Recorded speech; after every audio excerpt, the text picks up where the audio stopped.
Presiden Parti Pribumi Bersatu Malaysia Tan Sri Muhyiddin Yassin mengumumkan meletakkan jawatan sebagai pengerusi Perikatan Nasional berkuat kuasa 1 Januari.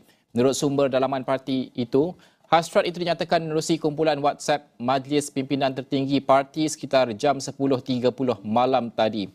Dan juga menurut sumber, Muhyiddin memutuskan untuk berundur dan pengumuman rasmi dijangka akan dibuat tidak lama lagi. Perkara itu disahkan oleh beberapa pemimpin tertinggi parti tersebut termasuk Setiausaha Agung Bersatu Datuk Seri Azmin Ali dan Ketua Penerangan Parti Datuk Tun Faizal Ismail Aziz. Menurut pemimpin tertinggi parti itu, Muhyiddin memaklumkan keputusan tersebut melalui kumpulan WhatsApp Majlis Pimpinan Tertinggi Parti pada malam tadi. Dan bagaimanapun punca peletakan jawatan itu tidak dinyatakan. Difahamkan langkah tersebut dipercayai berkait dengan desakan beberapa pemimpin PAS terhadap kepimpinan Muhyiddin dalam PN susulan krisis politik di Perlis baru-baru ini.